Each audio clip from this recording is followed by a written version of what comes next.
Some of you might be wondering why I, a member of the museum's development team, is up here introducing tonight's book and author, The House of Fragile Things, Jewish Art Collectors in the Fall of France. And trust me, I'm wondering that myself. As an event planner, I prefer to stay in the background, so it's going to take a very special reason to bring me into the spotlight. Several months ago, my Aunt Susie, who is sitting in the audience this evening, gave me this book and said, "This might be something you're interested in." And if that by chance I was, she would be able to put us in touch with the author, James. And she assumed that he'd be thrilled to do a program with the museum. I don't think she realized just how much I loved the book, that in fact I read it in less than 48 hours, and the next day gave it to the museum, and our education team, without even reading the book, just his bio from the back cover of the flap, said we would be thrilled to do a program with him. Sorry. This is why I don't do speeches. Now, this is where I'm supposed to tell you a little bit about the author. Well, James, as both of you and I know, about half of the audience here tonight is a combination of our family and friends. Thank you, Aunt Susie, for that. But for those of you who are unaware of James' accomplished career, I will share just a little bit about that. James McAuley is a Paris correspondent for the Washington Post and a contributor to the New York Review of Books. He attended Harvard University and has recently received a doctorate in French history from Oxford. Tonight, James will be in conversation with my colleague Raheem Thompson. They will discuss anti-Semitism in the 19th and 20th centuries, and in the art world, the French-Jewish experience, the rise of the social class where trade rather than land was determined wealth, and the history of consumerism. We have welcomed you all in the audience here tonight, and the audience on Zoom as well, from across the nation and even the globe with us virtually. There is time after they do their Q&A here on stage for the audience to ask questions. But first, thank you for joining us, and Raheem and James.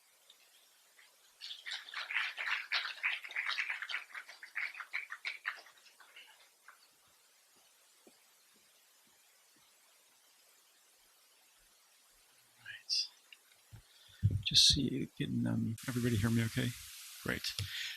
Well, first of all, thank you all so much for being here on this very cold Chicago night, friends and family from near and far. It's a pleasure to be here with you.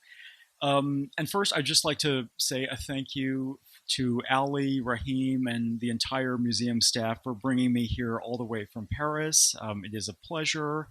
And I really appreciate it, and it is a delight just to be out in the world again. So thank you very much for that. But before I go any further, I would be remiss if I didn't thank one person in particular who is so special to me and who really set this whole thing in motion, and that is Allie's aunt, Susie Birnbaum, who's sitting right there. You know, I don't even know where to begin.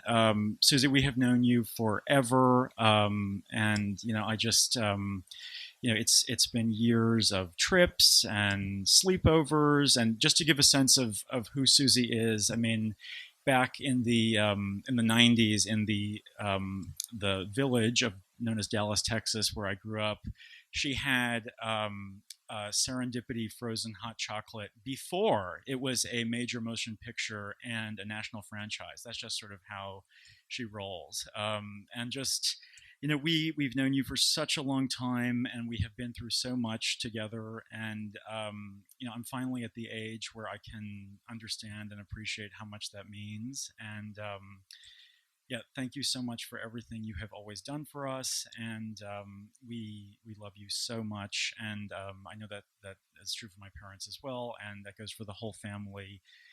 Scott, Maddie, Jordan, Zoe. But yeah, thank you so much for this and for everything else. So, yes, and to my actual parents who are also here with us tonight from said village of Dallas, Texas. Let me just sort of preempt the potential for a sort of Q&A sabotage later by saying that no, I am not still considering law school. So let's just get that out of the way before we go any farther. So I have a PowerPoint for you. Let me just get this. I've got a PowerPoint ready to go where I'll tell a story from the book. But before I go any farther, I thought I might just sort of give a sort of brief intro to the project and sort of what it's all about. So the book is called The House of Fragile Things, Jewish Art Collectors and the Fall of France. It began as my PhD dissertation, and it's sort of been recently, I recently sort of expanded it and revised it a bit. But, the question is, how did I get into this topic, which is, seemingly at first glance a bit niche, a bit specific. And just to give you a little sense of that, I fell into all of this after I visited the Kenwondo Museum in Paris, which some of you may have had the pleasure of visiting at some point or other.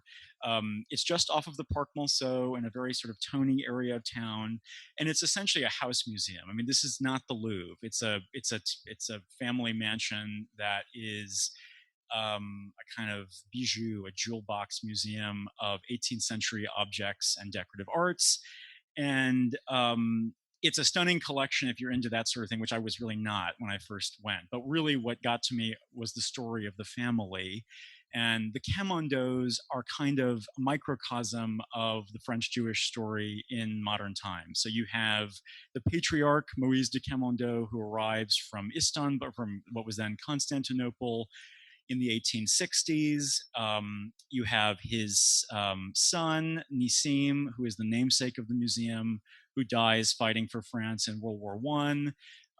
Moise is so enamored with the French nation and all that it had afforded Jews as the first country in Western Europe to emancipate its Jewish population in the French Revolution, that he donates the museum, his whole collection, to the state in the mid-1930s. And then the same nation that gladly received the bequest from the Camundos essentially sentenced the daughter of Maurice de Camundo to death. So Beatrice, his daughter, is sent to Auschwitz with her husband and 2 children, where all of them are murdered, and now there are no descendants left. It's quite a haunting story. So at the time, there had only been a few quite narrow things written in French, and so I became super interested in the story to the point of obsession in the way that history sort of often gets to you.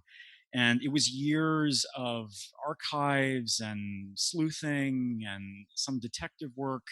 And in the process of doing that, I realized that the story was much, much bigger than just the Kenwondo. So it turns out that this is one of a group of families that did the same, in the sense that they were big, impassioned collectors, and they essentially at the same moment, the 1920s and 1930s, after the torrent of anti-Semitism elicited by both the Dreyfus Affair and the arrival of the kind of mass arrival of immigrants, and specifically many Eastern European Jewish immigrants after Tsarist pogroms in World War I, nevertheless still believed very much in France and gave everything they owned, truly all of their worldly goods, to France, the nation that they felt they owed a lot of debt to.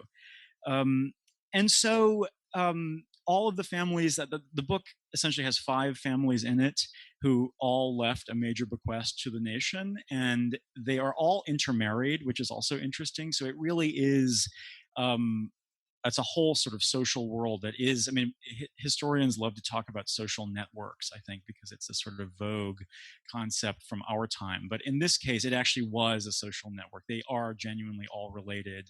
They are all neighbors, essentially. They live in the same sort of part of Paris. And I have a map in the book where I sort of show how proximate their lives were. Their children married each other, and they sort of lived together in the same areas and then also elsewhere in the country. So it's a whole world that I tried and recreate.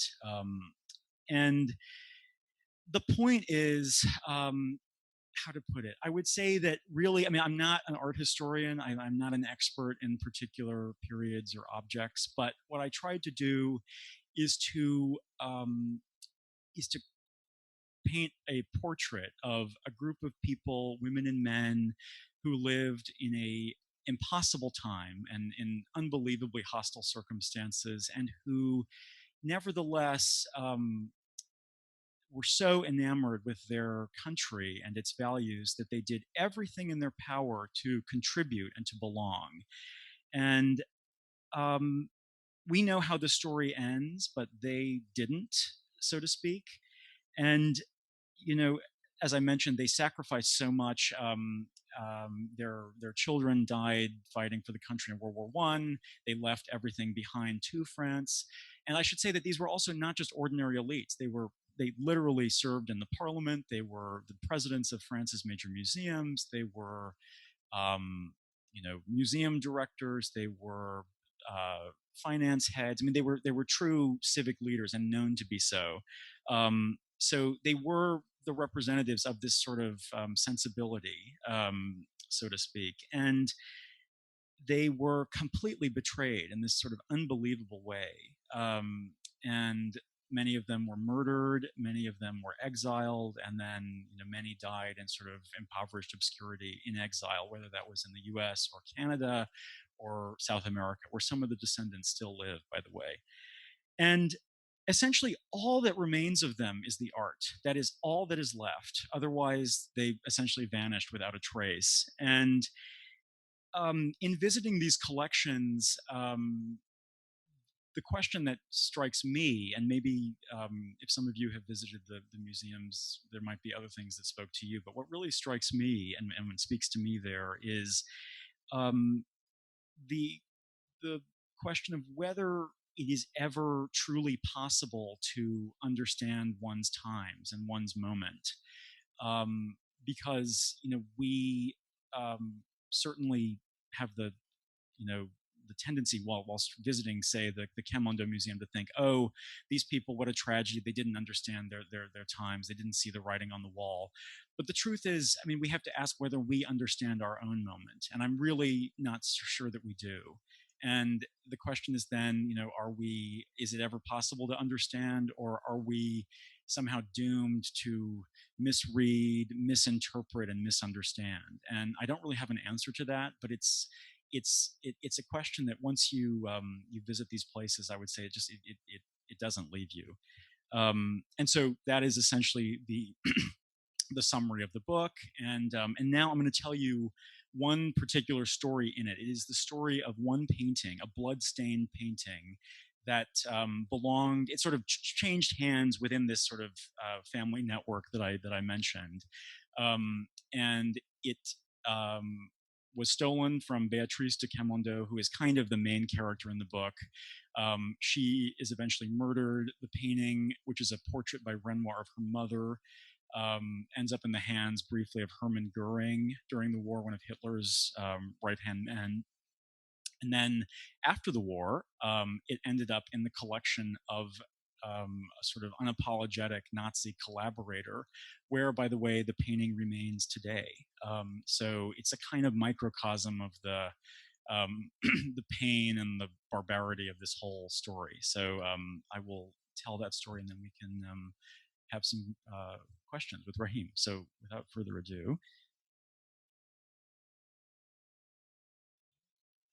So this is the portrait. The title of the painting, I should say that I'm sure many of you recognize it. It's quite a well-known image. It is reproduced on tote bags, on postcards, on coffee mugs, because it's beautiful, it's charming, and it's one of Renoir's best portraits, I think. But the title of the painting is Portrait of Mademoiselle Irène Cahen d'Anvers. It's painted in 1880 and was exhibited in the same salon that many other kind of famous works, some of which, by the way, are on display in the permanent collection of your fine art institute here in Chicago, which I was reminded of today on a ramble through.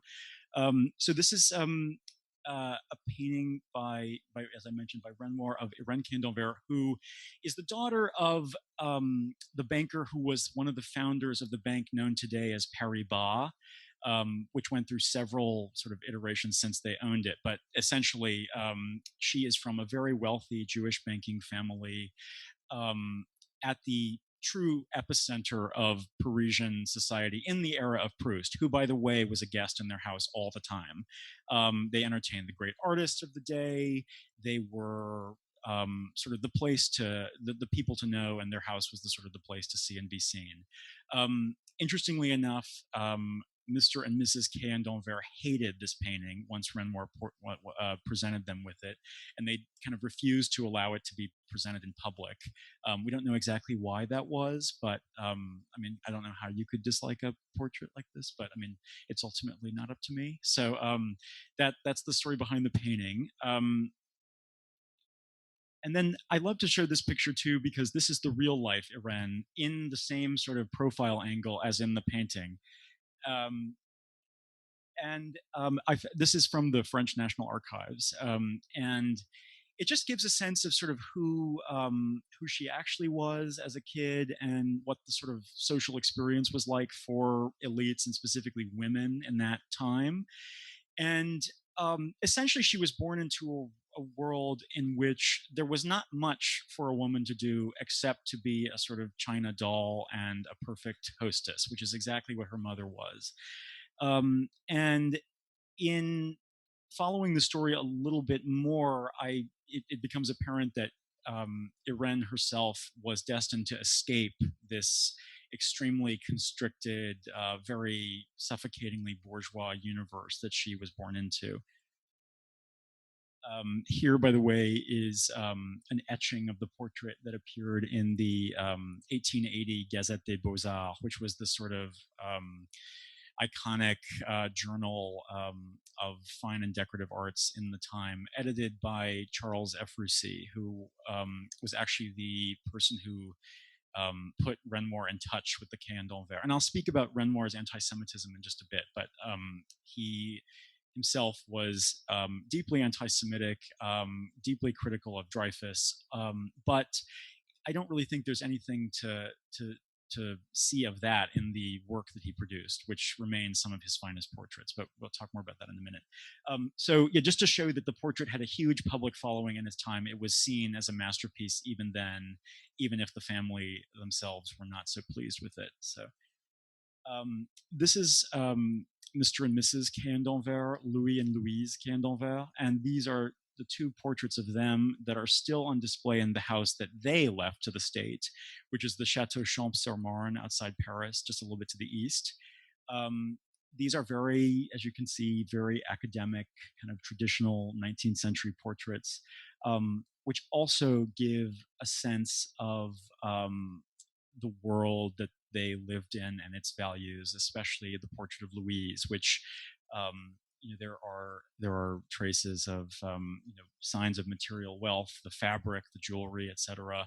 And that's one thing I try to be sensitive to in the book. I mean, so it's about collecting, and collecting it's fascinating because it is, on the one hand, something that exists at the intersection of the psychological and the social, right? So people collect for any number of personal reasons, whatever makes them tick, whatever they like, and it's an obsession, and it goes back to sort of prehistory. People amass objects because objects sort of give a certain fixity and a certain sense of self-expression, but also it is socially constructed in the sense that what is in vogue at certain times depends on the time itself. And I think for this milieu that I look at, collecting was predominantly a male activity, but some of the women in the world also collected, but they did so slightly differently. But one of the ways that, to return to portraiture, that the men in this milieu, and not just in the, I should say, sort of Jewish elite that's in the book, but in the sort of broader elite in France and elsewhere at the time, seemed to reinforce the sort of social and gender hierarchy was to have portraits of their wives and daughters very elegantly done and displayed in the home, as if to say that the woman is literally a decorative object meant to adorn the home, and literally did in some cases, such as portraits like this one. And of course, the Candomber hiring Renoir to create similar portraits of their daughters perpetuates the cycle. And it seems to be that cycle that Irene wanted to break, and did. We'll talk more about that in a second. So just to give a sense of the world that we're talking about, this is a young Marcel Proust, who, as I mentioned, was a friend of the Candomber. And in the course of my research, I mean, there are letters from Proust, from Paul Bourget, from Paul Morand. I mean, everyone was sort of at the Candomber house, and they just seemed to know everybody, and that it really was that sort of the world that Proust describes in the novel. And it really, some of the characters in the book that I have just published are mentioned by name in Proust's novel. So it is a sort of guide to that world that no longer is with us. But just to give you a sense that this really is the world of Proust, we're talking about the dinner parties, the sort of Germano-Pratin, grandeur, and all this. That is where we are. This is the interior of the Kenwondo family home, and again, it's really important to understand what it was they were trying to create. And this is very similar to the Kenwondo Museum, which we'll talk about in a minute. But it is, so the Kenwondo home, as I mentioned, is at Champs-sur-Marne outside Paris. It's a home that they bought that had a storied history. It had been around since I believe the house was originally built in the early 18th century, and that they restored with the famous architect Destailleur to its previous glory. And they tried to essentially prove that they were willing and able custodians of this storied piece of the French past that in its heyday had hosted the likes of Madame de Pompadour, Voltaire, Chateaubriand. And I think, based on some of the documents that I found and that I write about in the book, that one of their motives, among many others, it's never just a simple explanation, of course, but one motive was showing that the Kenwondo, a Jewish immigrant family, had as much right to be in that historical narrative as any of the other subjects in the history of the house. So seeking to sort of insert themselves into that national narrative that they so cherished, among all others. And to that end, the style is extremely important. So the style is the Kenwondo Museum is perhaps a slightly better example of this, but it is essentially the same sort of 18th century reconstruction and homage, with some slight differences. But essentially, the bigger point that I'm trying to make, and that many of the collectors in the book adhered to, was the assumption that in a time when, for instance, you had new things come on the radar, such as Impressionism and all of that. The highest watermark of French and indeed European cultural genius was the Ancien Régime style from before the Revolution. This kind of homage to the world of Versailles, so to speak. That is what they considered to be the utmost you could achieve. And it's interesting because the style has a certain, I should mention, the style was popularized by the famous Goncourt brothers, whose diary, like Proust's novel, is one of the essential guides to this sort of turn of the century Parisian universe. And the Goncourt were also guests at all of these families' homes. And I quote a lot of their sort of snide remarks about their Jewish hosts, who they thought were sort of ersatz and fake and so on and so forth. We'll talk a little bit more about that when I get to the anti-Semitism question. But the Goncourt were recognized as arbiters of style. They had decreed, among others, that this was the style that you had to have if you were a noble, an elite, etc. And so the 19th century, by this point in the 19th century, you had this sort of amazing market for the sale and purchase of fine art, which had for literally centuries been the exclusive province of the nobility. It was up for sale. And so the new elites, i.e., money that had been earned in finance and railroads, etc., could purchase these sort of wonderful pieces, and provenance could be acquired, and so could the prestige that came with it. And that was one of the motivations for Jews and non-Jews alike in that cast. And now the question of anti-Semitism. So I've hinted at this a little bit. This is a portrait of Edouard Drumont, who is one of the most notorious anti-Semites in all of European history. And where to begin? I think he's most famous for this sort of screed called La France Juive, which was published in 1886, and that is Jewish France. And it's this sort of essentially a retelling of the protocols, saying that France is a Jewish construct. It's been invaded by Jews. It's been ruined by Jews. But what I found so interesting, I mean, the book has been written about a lot, but one thing that I found so interesting about all of this is that, first of all, Drummond began his life as an antiquarian. So he is particularly attuned to the question of aesthetics and objects and art, and he is very passionate about all of those things. And then, second of all, the actual way in which he attacks not just Jews in general, but all of the Jews that I write about in the specific characters that I write about in the book is through the language of art and objects. And that is very significant. This is one of the arguments that I try and make in the book. So we all know that the history of anti-Semitism is, it extends into time immemorial. But I think that from a historian's perspective, it's important to realize that the meaning and the nature and the experience of anti-Semitism changes based on whatever moment we're talking about. And to really understand the experiences of particular people as victims, such as the people in the book, you need to understand the nature of the anti-Semitism of their moment. And so the fin de siècle, the turn of the century, was a decidedly material universe. It was the era of the department store, of, as I mentioned, this new market for art and fine art, and also just of really unprecedented fortunes that all of a sudden, and it was also the era of the big bank for the first time. And many of the characters in the book were the heads of many of these banks. So there's also that association. And so the way in which Drummond and others like him accentuated the foreignness and the kind of Jewish threat, so to speak,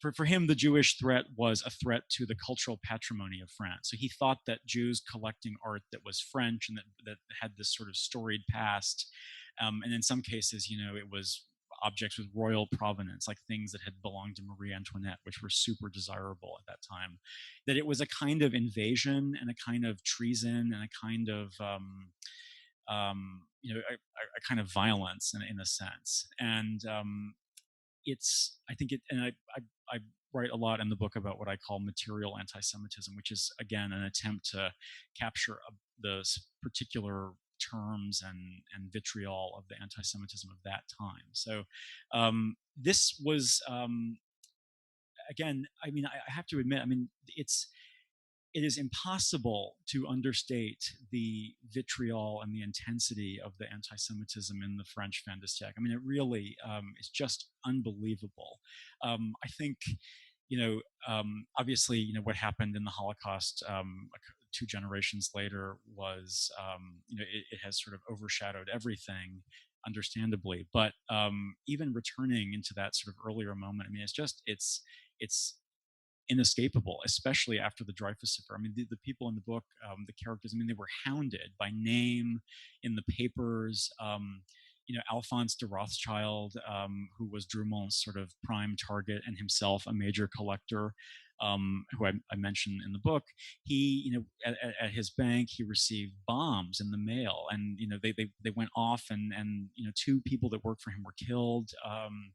The Rothschild addresses were published in the newspaper, and people demonstrated. I mean, it was inescapable for all of them, and they were harassed and attacked, and it was really relentless. And I also think, to that end, that collecting was, it was a means of self-presentation, and it has a public motive, of course, especially when the collections were donated to the state. But also, it's about creating a sort of private solace, a refuge of sorts. And Walter Benjamin has this amazing essay about the meaning of collecting, where he talks about the collection as a sort of magic circle that allows a collector to transcend his or her life. And I think that that's in many cases what was going on here. I mean, this was a way of escaping a truly horrible moment in time. This is the other Renoir portrait of the Caen d'Anvers girls, Irene's sisters. The girl in the pink is named Alice. The girl in the blue is Elizabeth. Alice ultimately marries a British general and lives in London, and so survives the war. Elizabeth in blue, um, uh, as a very old woman, goes into hiding in the French countryside and is sort of hounded and hunted down, and is ultimately deported to Auschwitz, where she dies on the convoy going. So she doesn't even arrive. This is Maurice De Camundo, the collector who founded the Kenwondo Museum, but he is the husband of Irene Caen d'Anvers, the subject of the Renoir portrait that we began with. And I should just say, I realize there are so many names in this story, which is quite meandering and complicated, so I'm apologize for that, but it's quite a Byzantine world. So Maurice de Camundo, he is from a Sephardic banking family. They are known as the Rothschilds of the East. They arrive in Paris, as I mentioned, in the 1860s and have this sort of amazing run of things in France, very successful.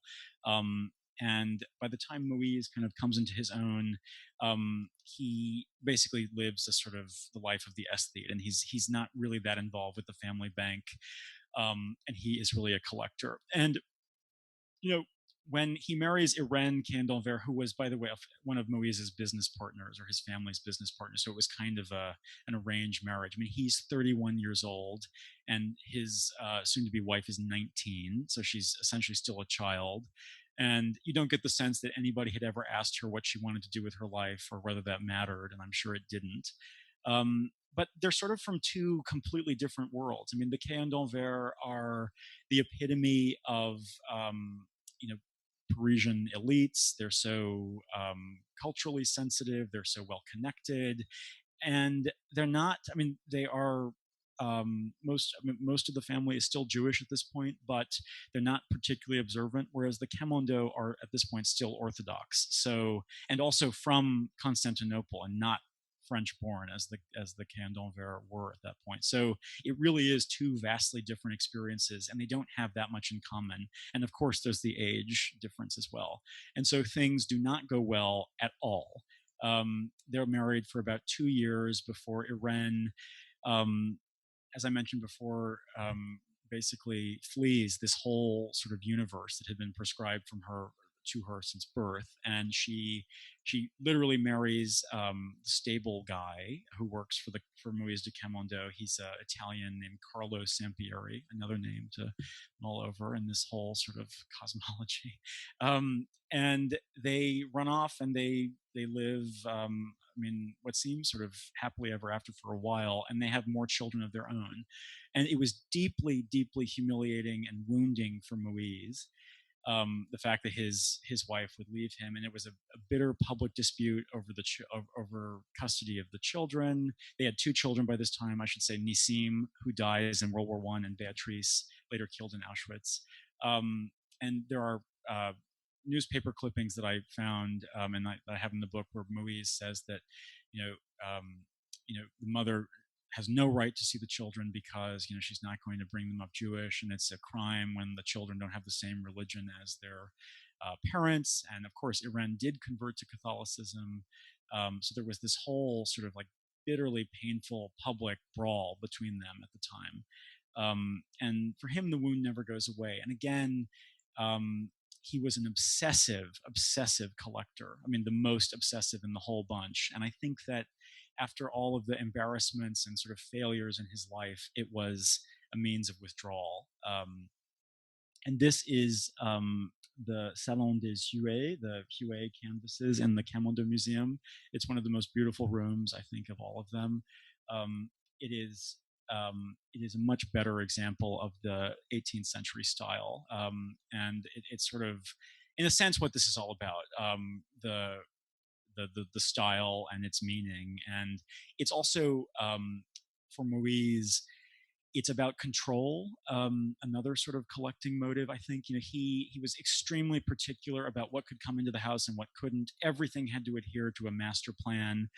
And you get the sense that for him and so many others, collecting was a means, like ordering objects was a means of exerting the kind of control that they could never exert outside.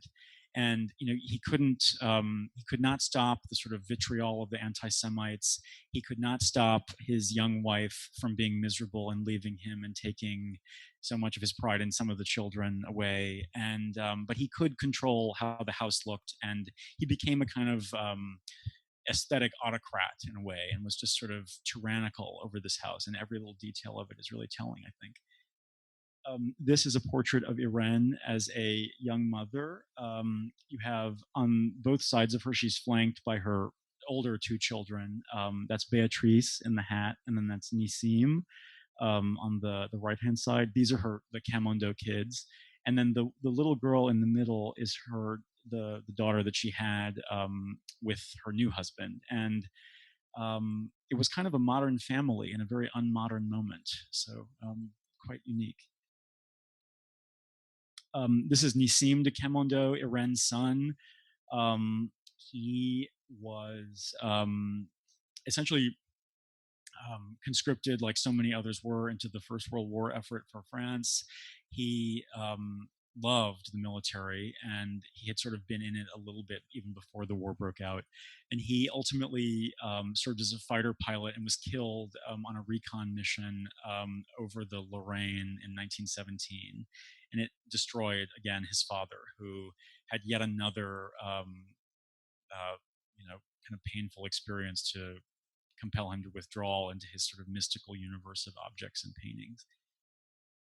This is Irene as an older woman at the marriage of her young daughter, the baby girl, in the photo that I showed just before. You can see Maurice De Camundo in the background, sort of smiling.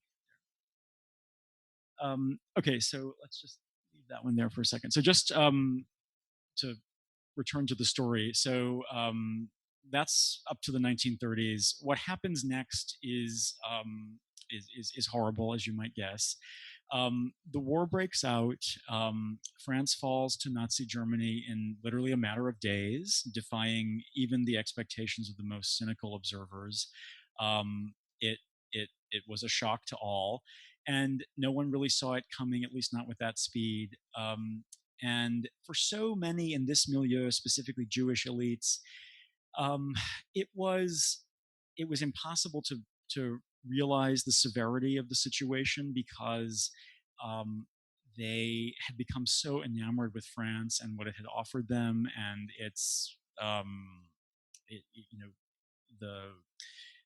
I think being conscious of sort of all that they had been able to achieve, that it was impossible to think of leaving or of escaping, because at that time it was sort of uncertain what would happen. There was this new demarcated zone called Vichy, which was the so-called unoccupied zone, where a storied World War I hero, Philippe Pétain, had, quote unquote autonomy, although it really wasn't much autonomy, but he had a hugely positive reputation. And so they thought, well, at least if he's around and there's still some of the old France left, maybe it won't be so bad. And of course, that turned out to be a fatal mistake. But again, who's to say how we would have reacted? I'm not sure it would have been different, at least at the beginning. So at this point, some of the people in the milieu have left. Some did leave, but most stayed. And by this point, Irene had converted to Catholicism. She had an Italian passport. Italy, of course, an ally of Nazi Germany. So she was quite protected, and she didn't really have any problems during the war, as far as we know. But that wasn't true for the other members of the family. So I mentioned her sister Elizabeth was not able to sort of achieve the same protection, was hounded and sort of, was arrested and sent to Auschwitz, where she dies. But then Beatrice is sort of the most heartbreaking of them all. I mean, she really didn't seem to be cognizant of the danger at all, despite the resources, the immense fortune that she had at her disposal to get out along with her children. So she, at that time, is living with her husband, who is the son of another one of the big collectors in the book, named Leon Reinach, a kind of big intellectual family. They live in a beautiful Art Deco apartment building that is direct. If any of you have been to the Fondation Louis Vuitton in Paris in the Bois de Boulogne, it's literally the building that looks out onto that in the Neuilly side. So it has a gorgeous park view. It was a big duplex. They had tons of beautiful paintings on the wall, including the portrait of Irene, which Beatrice had inherited from her grandparents, who hated the portrait, as I mentioned earlier. So after Irene had divorced her father, we think that the portrait was kind of a memento of a kind of absent mother who hadn't really been there for her when she was young, and she seemed to have a lot of emotional attachment to the portrait, which we know hung in the living room of that apartment. Beatrice and her husband Leon had by that point fallen on some difficult times. They actually got a divorce in October of 1942. That's 2 years after the Nazi occupation and 3 months after the infamous roundup of Parisian Jews. Now, a lot of people did a lot of things in the occupation to survive, and so perhaps there was something going on there, but I really don't think so. The divorce deed says that Leon had been having an affair, and she couldn't stand it anymore. So it seems that even under that sort of duress of the war experience, she had had enough. So there's that element. But at some point, Leon. Another thing that's very important to mention, and that I will talk about in a minute, is that Beatrice had converted also in the occupation. And she did that in, again, July of 1942, the month when so many Jews were rounded up and deported. And so, that has long been known that she did that. But so, by the way, did many other people as a sort of doomed insurance policy, especially at that moment. So I never really thought much of that. Fast forward a little bit. Sorry, yes, by the way, this is Beatrice on the horse. She was a passionate equestrienne, and this is her husband, Leon. So one of the things, this is a letter Beatrice wrote that I was able to find to a childhood friend literally 3 months to the day before she was arrested. And I think that one of the things that's most humbling about this kind of work, if I may, is that you kind of, when you do history like this, you get into a groove where you think you understand a person and what they're all about. So I thought that I understood what her motives were and who she was, because, okay, it's July 1942. She is a Jewish heiress. The Nazis are literally at the door. Well, of course, she would do whatever she could to escape and to hide and to get by. So conversion, lots of other people did the same. Not interesting, not a big deal. Until I found this letter. And I'm going to read just a little bit from it. But it essentially shows that she was a totally zealous convert, and that maybe the conversion had officially processed in July 1942. But for years, she had clearly been drawn to the church and found some sort of meaning in that.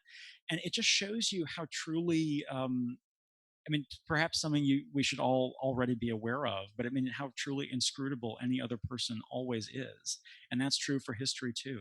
No one is just a summary of structures, right? There are these weird, personal, individual dimensions that really motivate how people think and what they do. And it's really, I think, striking to be reminded of that. So just a brief couple of excerpts from the letter. This is again, she's writing in September of 1942. She's riding her horses. Literally during the Nazi occupation. She does not have any sense of the danger to come. She's riding horses in Saint-Germain-en-Laye, which is a wealthy suburb of Paris to the west, clearly not feeling endangered after the Yellow Star requirement was put in place to travel, all through the checkpoints and do that. And she writes to her friend, and then more than often, I am sure, and she underlines sure, that I am miraculously protected. She says she's not, at this point, the Renoir portrait of her mother has been stolen from her apartment, and we'll talk a little bit more about that in a minute, and taken into the sort of Nazi storehouse, and by then even passed into the hands of Goering himself, but she has no mention of that. She just talks about her divorce, and she says, the divorce is in process, even without me truly knowing whether it's worth it to go to all this trouble. There are moments when it seems to me that it would have been better not to fight and to take all the blows. And then it's essentially her newfound religion that is what sustained her, she writes. She says, I've sensed it for years, but only in this last year have I understood from where all this good fortune has come to me. Will I have the years necessary to thank God and the Virgin enough for their protection? I am so little and so low, so unworthy. Um, and then it even suggests that she's tried to sort of convert her children, which I am almost certain was a huge issue for her husband, who remained very devout even until the end. And they have a son whose name is Bertrand, and she says, he seems such a rebel, so forcibly an atheist, that I cannot believe he wrote to me that he thinks all this would do him a lot of good. Even if his light is pale, it would be better than darkness. And so if that's just one letter, I actually found another one that she wrote when she was in the concentration camp at Drancy outside Paris before she goes to Auschwitz, before she's sent to Auschwitz. And this was shared with me by one of her cousin's granddaughters, who kept the letter inside a prayer book, a Catholic prayer book that Beatrice had somehow procured and sent to this girl, who was a little girl at the time. And the note that she wrote to her niece said, your mother may have committed a slight indiscretion, but here I am in the know and happy for you. I hope that you will find the calm, the inner happiness, and the strength that will allow you to go through these current trials with serenity. And she's talking, by the way, about the young woman's own embrace of Catholicism. My experience is recent, but I hope you will find as much good in it as I do. This little book will help you, and I will bring it to you on Sunday. So, meaning that, again, everything you think you know, it's just amazing how one document or multiple documents can just sort of shatter everything. And then you have to go back to the very beginning and rewrite the whole story. And what's scary is that I'm sure that there are many other letters out there that probably would overturn so much of what I have researched and thought about, because you never know the whole picture. And it's amazing how important every little trace is, especially for projects like this one. So to return to the painting briefly, this, by the way, is a portrait of Beatrice's aunt, Elizabeth Candon Vera, taken while she was in hiding in the Loire Valley. So the Nazis arrive in Paris. They start looting right and left from all the museums. But the French had a contingency plan in place for this. So the place in the middle, which I'm sure many of you have visited, is the Chateau Chambord in the Loire Valley. It's one of the great places to go in France. It's a beautiful chateau, Renaissance, of course. And it was the site chosen for safekeeping by the Louvre, and specifically by Jacques Georgard, the director of the Louvre at that time, who is a great and sort of unsung hero in the French past, because he did so much to save so much of the national patrimony and so many Jewish collections from Nazi pillaring. So Georgard is a friend of Leon Reinach, Beatrice's husband, and so they entrust him with all of their private collection, including the Renoir portrait. So it goes to Chambord, into the storeroom that you see there, but eventually the Nazis get there too. The ERR, I'm not going to be able to pronounce it correctly in German because my German is terrible, but the Hitler's art service essentially gets to the portrait, takes it along with a lot of other things, and it ends up in Goering's collection. This is a photo I love of Beatrice. Kind of, it gets to a lot of the mystery that I was talking about, like the stuff that you'll just never be able to know. So after the war, what happens? So we don't know absolutely every journey or every step along the way of the portrait during the war, but we do know that in 1946, it returns to France. It's somehow recovered. It is brought back to the show at the Jeu de Paume after the war, which was basically a sort of haphazard collection of Jewish works that were, or Jewish-owned artworks that were recovered and put on display in the hopes that some survivors or someone might be able to claim them. And in this case, somebody did. It's actually the namesake of the portrait who had survived the war because of all of her connections. So at this point, this is Irene in old age. She survives the war. This is a photo shared with me by her great-granddaughter, who is still around. And she despite the fact that she had divorced Maurice de Camundo, that he had hated her, and they had had all this public brawl, she manages to inherit all of his money because Beatrice and the grandchildren are gone. So she gets hundreds of millions of dollars in today's equivalent. And she gets the painting back. She writes to the kind of art authorities in charge of the show to say that, it's my painting because it's of me. And I mean, that's as good of a proof as any at that kind of a juncture. So she gets it back for 2,400. It's worth something like 2,400 Swiss francs or something like that, I believe, from the ledgers.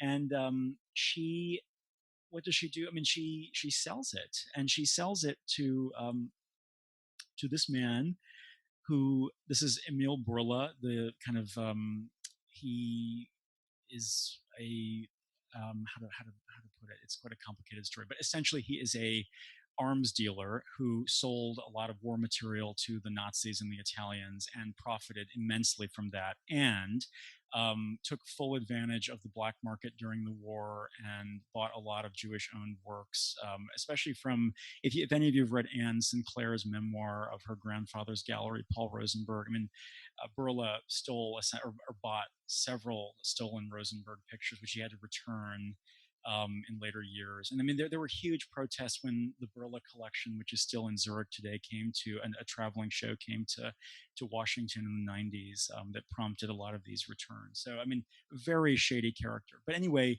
so Irene sells the portrait that belonged to her daughter, who is a Holocaust victim, to a Nazi collaborator.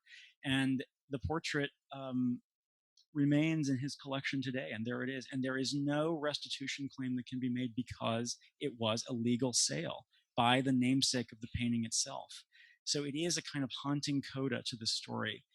The other sort of end to the story that I find sort of strange and bizarre is the afterlife the portrait has assumed. So this is a screenshot of Breathless, the kind of iconic film of the French New Wave by Godard, and of course the painting appears in there, but it doesn't have a name. It has no context. It's just a really pretty image, which is how I first encountered the painting, is how I'm sure many of you first saw it. And it's this sort of horrible thing where this very charming painting, which everybody knows and loves, the image,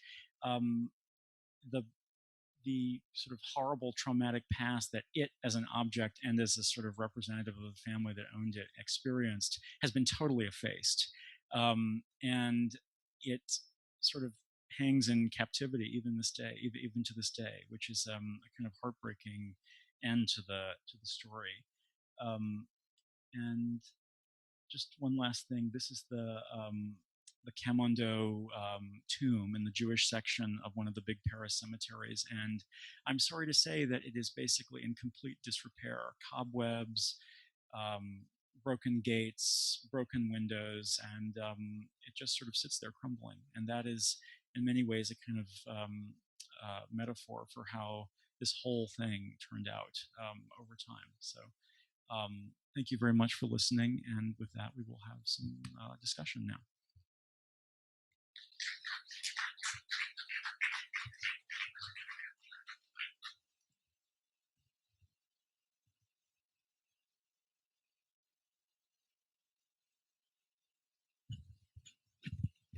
Hello, everyone.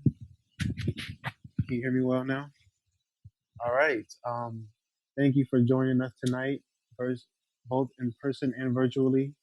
My name is Raheem Thompson. I'm the manager of public programs, and we're going to get into a quick discussion about the book. There will be an audience Q&A afterwards. So if you're on Zoom, please submit your questions in the Q&A function and save your questions to the end if you're in person. So I first read the House of Fragile Things maybe 5 months ago, and I found it really intriguing. It's deeply researched, but what really caught my attention was the transformative process of the author. The author that I was reading, James, in the beginning, was not the person that I read at the end, and it was really interesting. And I thought, hey, this would be great for a program. I would like to speak with him to talk about the process and his evolution. And that brings me to my first question. For example, you talk about Beatrice a lot. And one of the things you mentioned towards the end of the book was how the absence of records and gaps in archival traces was frustrating for you in the beginning, but you ultimately found comfort in the gaps. Mm-hmm. You said, "What remains unknown is the only property she still owns," in reference to Beatrice. How did you overcome the initial feeling of frustration and eventually finding comfort in the things you could not uncover? That is a. Can you hear me? Okay. Yeah, that is a very thoughtful question. Thank you so much.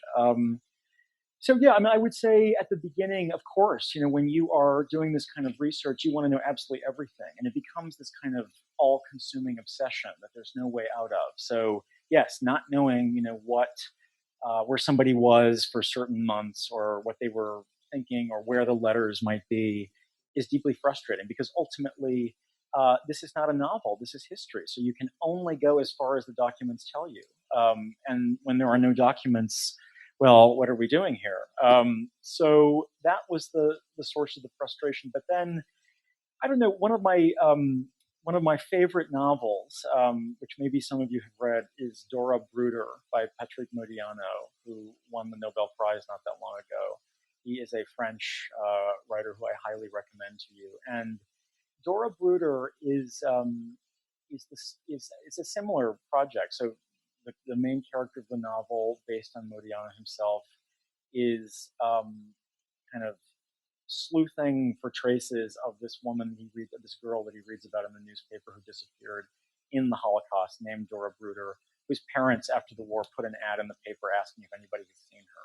And the book is about him trying to track her down. And of course, it doesn't really go according to plan. But the last line of the book, without spoiling anything, is just one of the most moving things I've ever read, vis-a-vis sort of what historians do. And it is, I've got it in here. I quote it. Let me see if I can find it. But essentially, it's it is. He says that he can't find a lot of things about his subject, and the things that he can't find.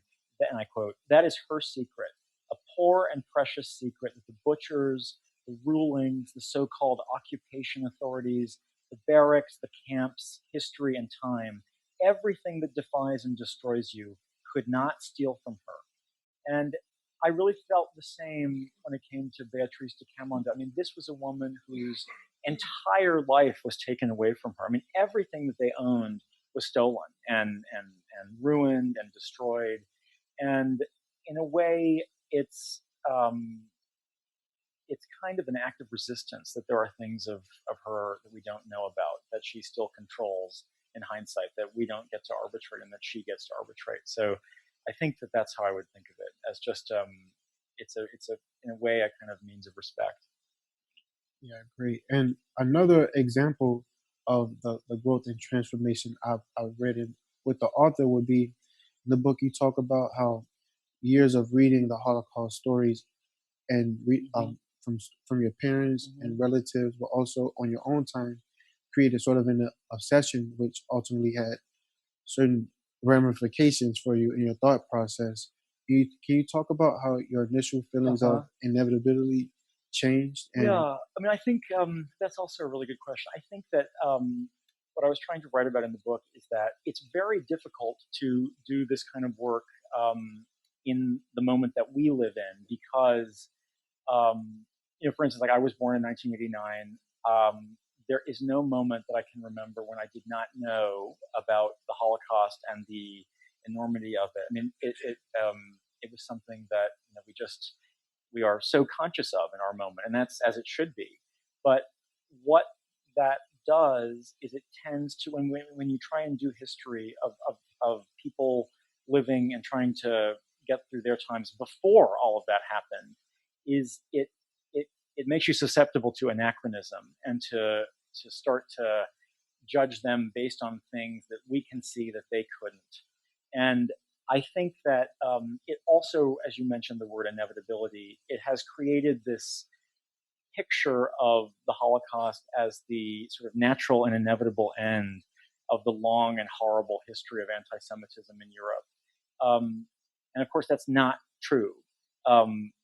It did happen, but it never should have happened, and that is the that's the point. I mean, and that's what makes it uniquely horrifying to me, is that, at every point, it was the result of individual human actions and choices that might have been otherwise, but were not. And it didn't have to happen, and it never should have, but it did.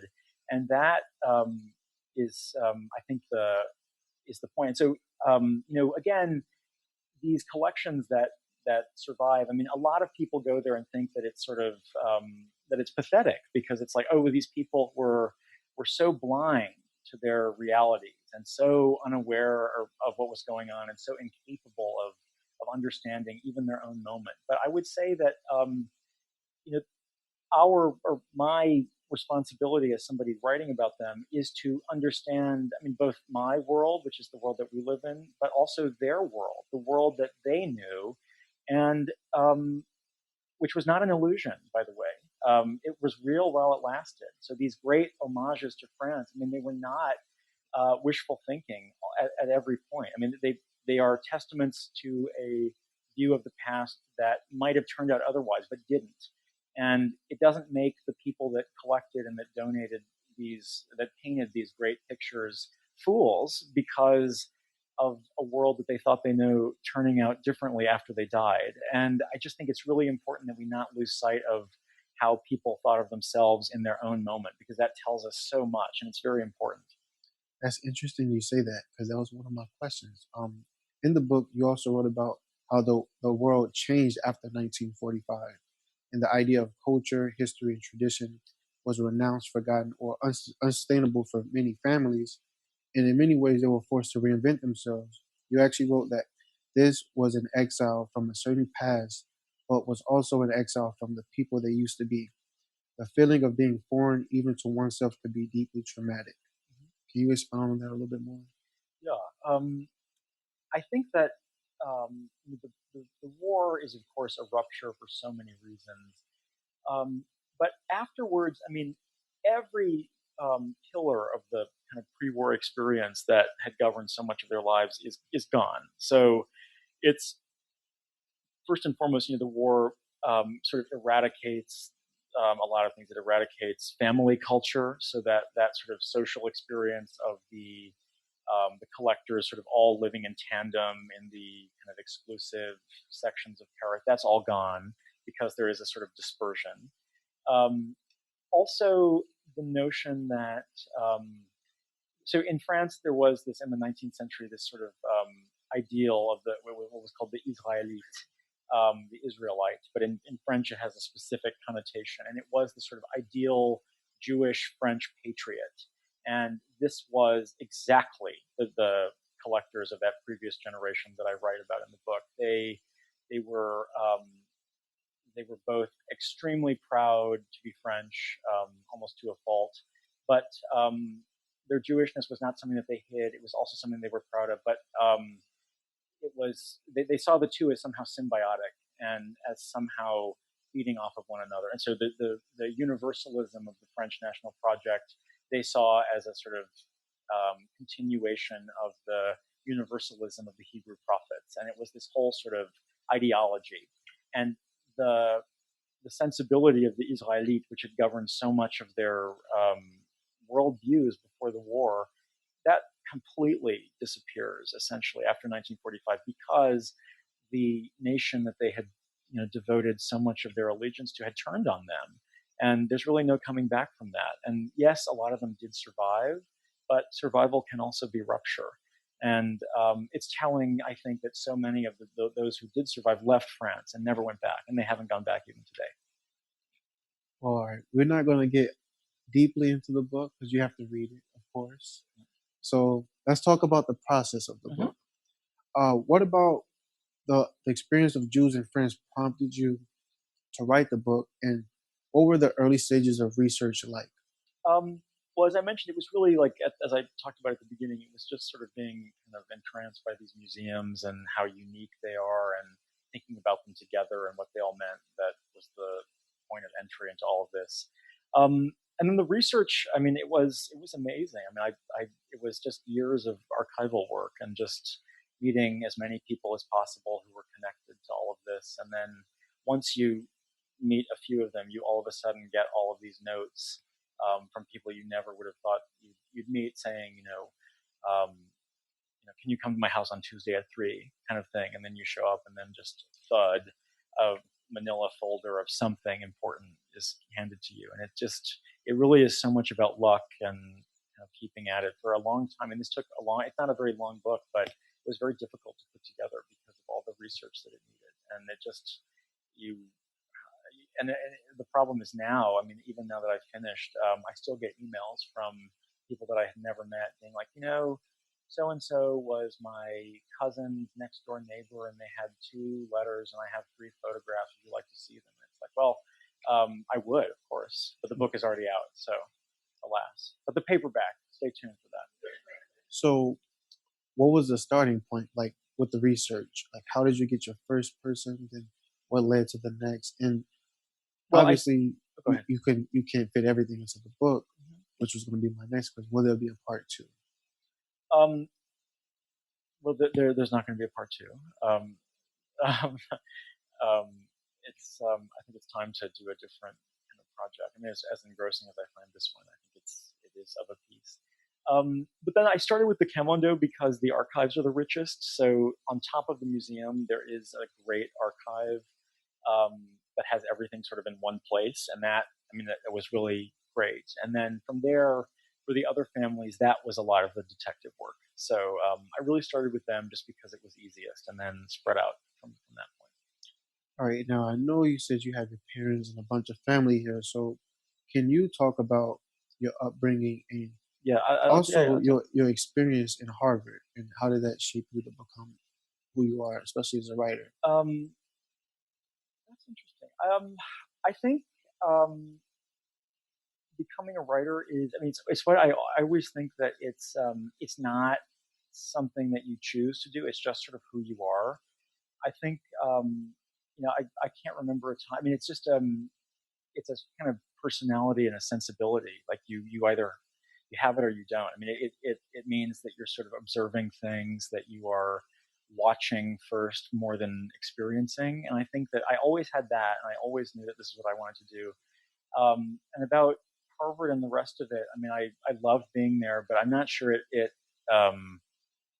helped me meet amazing writers that I had always admired, and I was taught by some of them. But really, I was already that person before I got there. I think the most important thing that happened to me when I was there was that I joined the newspaper, which is called The Crimson, which was like a full-time job, and it essentially makes you get really good at meeting deadlines, especially when you don't know what you're talking about, which is a very useful skill. So that's how I would say I benefited the most. Oh, and then also talking about books one has not exactly finished, a very useful skill from Harvard as well. So through the process of writing the book, how do you feel that maybe all the information you've gathered and everything, how do you feel it changed you as a writer and as a person by the time you finish the book? I don't know. That's a really good question. I think what I was saying about how earlier in the presentation about how you sometimes find these things that sort of overturn everything. I think it made me a little bit more uncertain in my own assumptions, and a little bit more questioning of whatever convictions I might have, or our pre kind of suppositions. And I think that's really important. Just being a little bit more open to how bizarre things can be, because it doesn't always fit. In fact, it never fits into sort of whatever kind of previous metric you have in mind. And I think that really would probably be the takeaway. I loved every minute of researching it, but I think that's the part that will probably stay with me the most, just sort of how inscrutable everything is, and how illegible it remains even when you think you know. Great. And for the people who haven't gotten a chance to read the book yet, or who may even pick up the paperback version, right, coming out in January. Stay tuned. There we go. So, what are you hoping that they take from the book?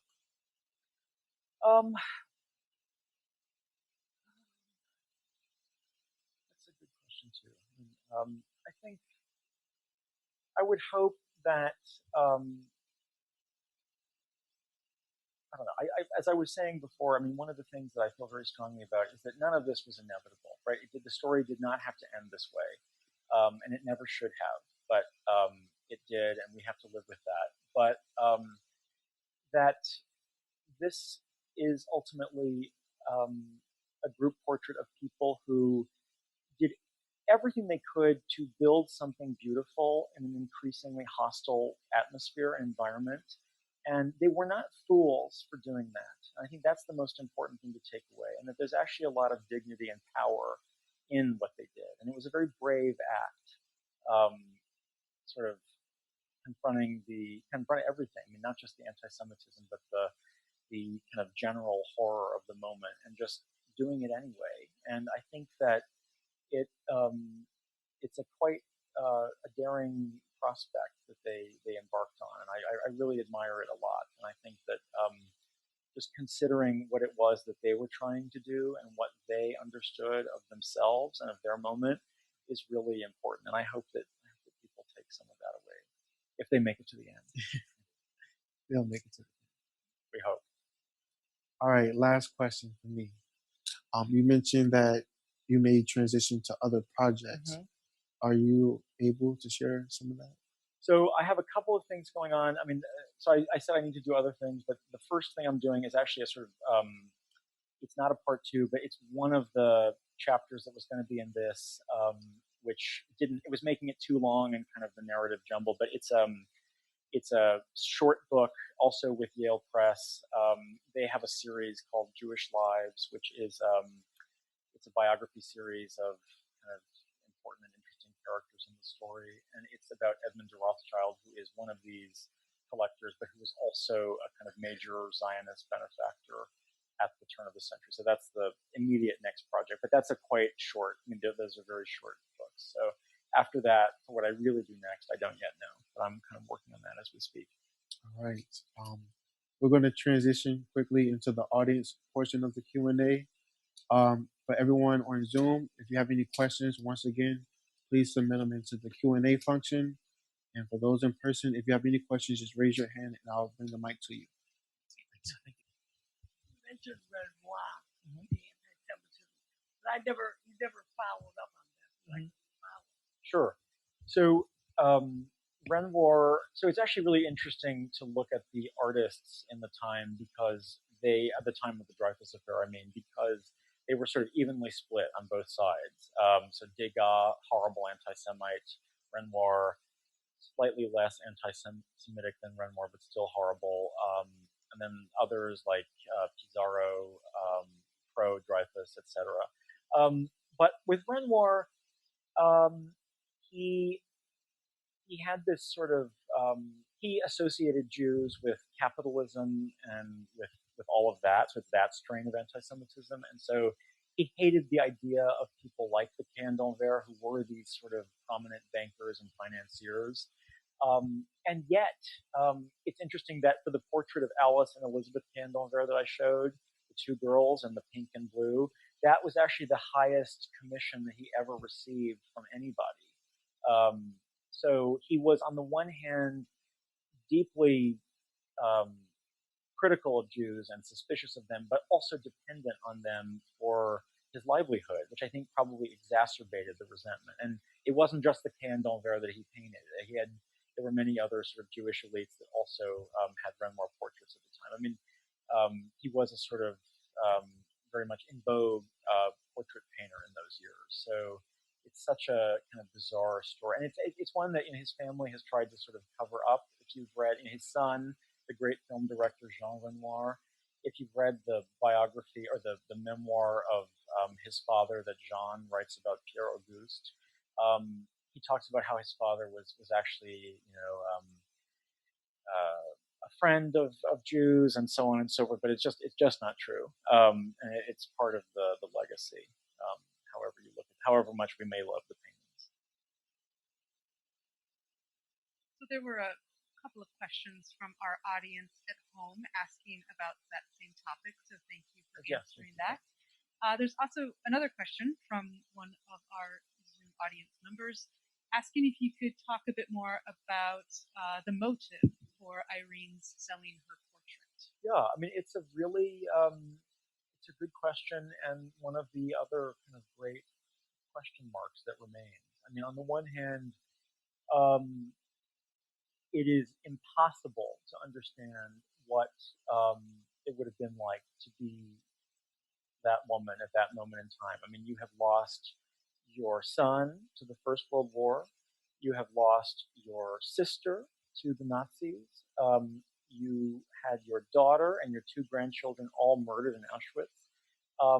You are completely shattered. Your whole world has been taken from you. But it's also hard to square. I mean, I should say first of all that you cannot understand. We can never understand, and certainly not judge what anybody would do after having been through that kind of an experience. I mean, it's impossible even to imagine. And yet, I mean, at least to me, it's an interesting question why, after all of that, you would then be comfortable with selling the portrait to a man like that.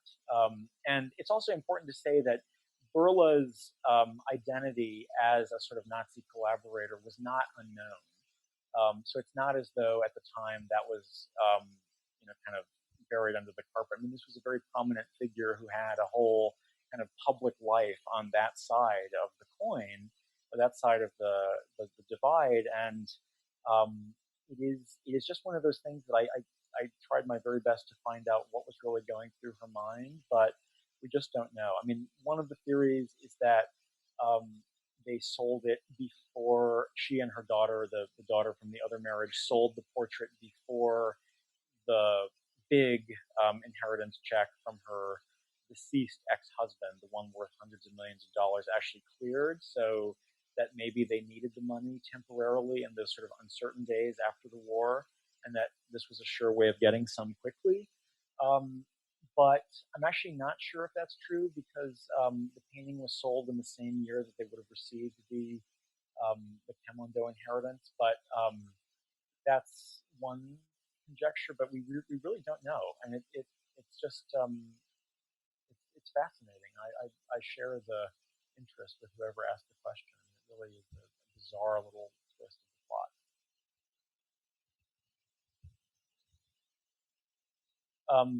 Irene, she lived in the south of France in Cannes. Yes, she did. There's a book, Edmund de Waal, who wrote, I think, on the same subject. Can you say a little bit about the distinction between your two books? Yeah, so his is fiction. It is a series of letters between himself, of kind of imaginary letters between himself and Maurice De Camundo, who the husband of Irene that I mentioned. And I mean, as with everything he writes, it is absolutely beautiful. So I highly recommend that you read that as well. It's slightly different because it is fictional and it gets into sort of Edmund de Waal also he is a descendant of one of these families, and so it has a lot to do with that as well. And it's a beautiful kind of meditation. He's also, as you know, a very talented potter, so it's very much about the objects themselves in a way that I don't really go into. So I mean, I think that it's a must read if you're interested in this content.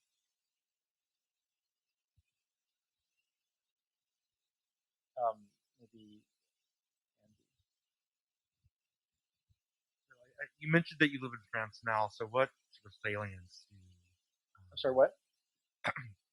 You live in France yes. currently. I think this down. So what salience do you think this story has for what's... That's a really important question. I'm glad you asked that. I mean, I think on the one hand, this is a story about French anti-Semitism in the past, and as you all know, the question of anti-Semitism is particularly pronounced in France even today. As I mentioned, the history of this particular hatred is long and varied and tends to evolve as the moment evolves, and that is very true in France today, where you have the majority of anti-Semitic violence coming from a different place. So it's not the kind of the Drummonts and the Goncourts anymore. It is largely from, it tends to come from sort of French citizens of North African origin who, France also is home to Europe's largest Jewish and Muslim population. There is the sort of transposition of the Arab-Israeli conflict into domestic politics. There's a lot to do with sort of the Islamist strain of anti-Semitism today. So that doesn't necessarily adhere to or have much to do with what is in the book. But what does is I would say the I won't say crisis, but the interesting position, if you will, that French universalism has found itself in today. French universalism, it comes from 1789.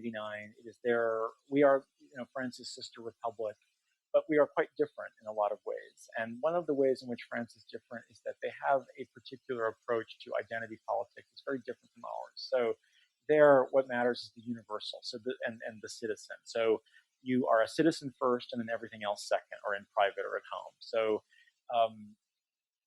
you're meant to sort of transcend whatever particular affiliation or identity you have, and enter into the republic, the community of equal citizens before the law. But that has fallen on some tough times because not everybody lives their lives as an abstraction. I don't think any of us really do. And the question of negotiating what the role of the particular is in the lives of the so-called universal citizen remains deeply contentious in France and is highly unresolved, and is at the source of so many of the tensions that we see, especially with Islam today. And I think that if the book has anything to say about anything contemporary, it is that this is a study of a group of people who were articulating a particular identity in a universal sphere in their time, just as another group is trying to do today. I mean, you can't really compare the same the experiences of each group, and obviously the moments are different. But the same sort of general project of figuring out how to bring some of your particular identity into that public sphere that's meant to sort of efface all difference is very urgent in France today. And it's at the heart of so much of what is being discussed over there right now, especially as we head into another presidential election this spring. And the question, as ever, of whether Islam is compatible with France is, it is the question as usual, but especially this year. All right, one more question if we have.